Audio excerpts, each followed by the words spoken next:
The more you educate yourself, the more you understand where things come from, the more obvious things become, and you begin to see lies everywhere. You have to know the truth and seek the truth, and the truth will set you free.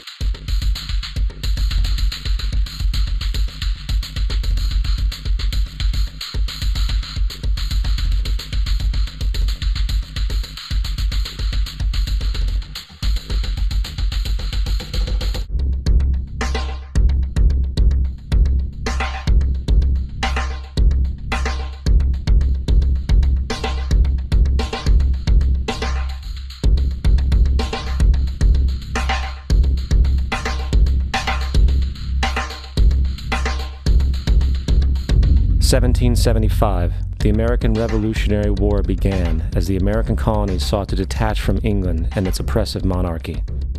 Though many reasons are cited for the revolution, one in particular sticks out as the prime cause: that King George III of England outlawed the interest-free, independent currency the colonies were producing and using for themselves, in turn forcing them to borrow money from the Central Bank of England at interest, immediately putting the colonies into debt.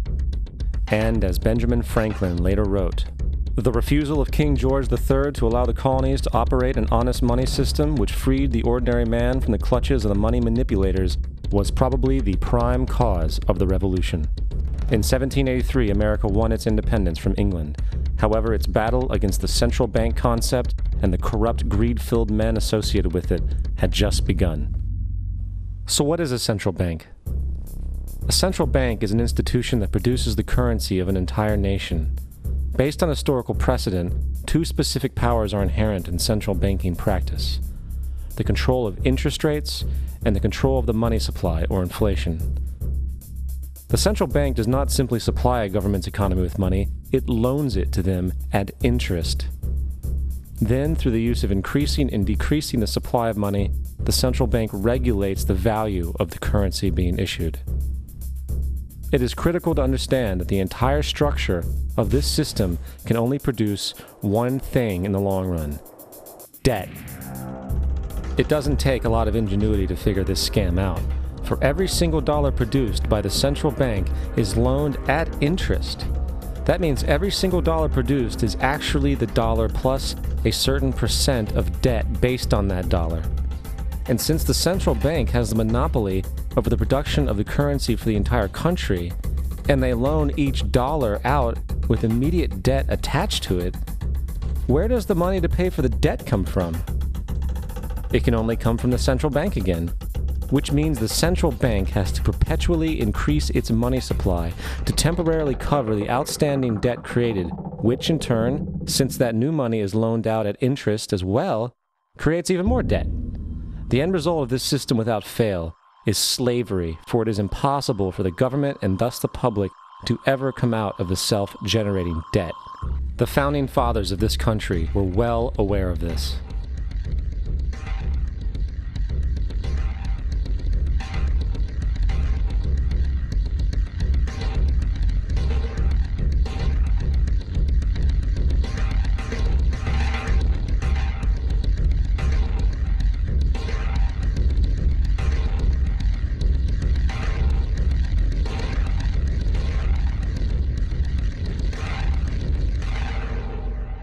By the early 20th century, the U.S. had already implemented and removed a few central banking systems, which were swindled into place by ruthless banking interests. At this time, the dominant families in the banking and business world were the Rockefellers, the Morgans, the Warburgs, the Rothschilds. And in the early 1900s, they sought to push once again legislation to create another central bank.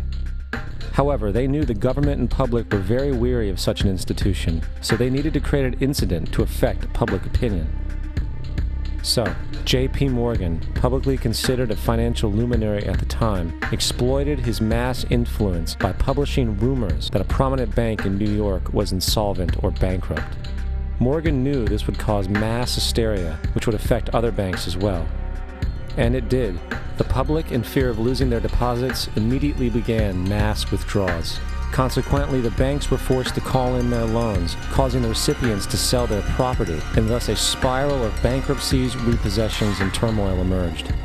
Putting the pieces together a few years later, Frederick Allen of Life magazine wrote, "The Morgan interests took advantage to precipitate the panic, guiding it shrewdly as it progressed." Unaware of the fraud, the Panic of 1907 led to a congressional investigation headed by Senator Nelson Aldrich, who had intimate ties to the banking cartels and later became part of the Rockefeller family through marriage.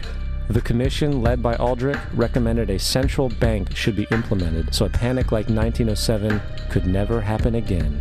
This was the spark the international bankers needed to initiate their plan. In 1910, a secret meeting was held at a J.P. Morgan estate on Jekyll Island off the coast of Georgia. It was there that the central banking bill called the Federal Reserve Act was written. This legislation was written by bankers, not lawmakers. This meeting was so secretive, so concealed from government and public knowledge that the 10 or so figures who attended disguised their names when en route to the island.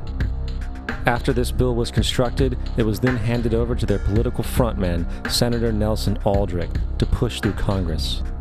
And in 1913, with heavy political sponsorship by the bankers, Woodrow Wilson became president, having already agreed to sign the Federal Reserve Act in exchange for campaign support. And 2 days before Christmas, when most of Congress was at home with their families, the Federal Reserve Act was voted in, and Wilson in turn made it law. Years later, Woodrow Wilson wrote, in regret,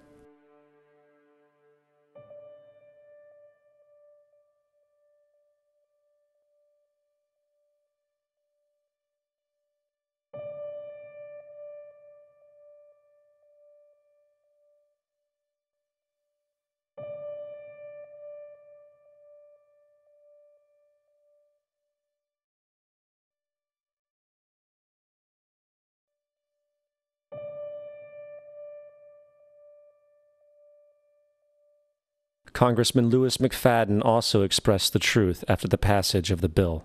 A world banking system was being set up here, a superstate controlled by international bankers, acting together to enslave the world for their own pleasure. The Fed has usurped the government. Now, the public was told that the Federal Reserve System was an economic stabilizer, and inflation and economic crises were a thing of the past. Well, as history has shown, nothing is further from the truth.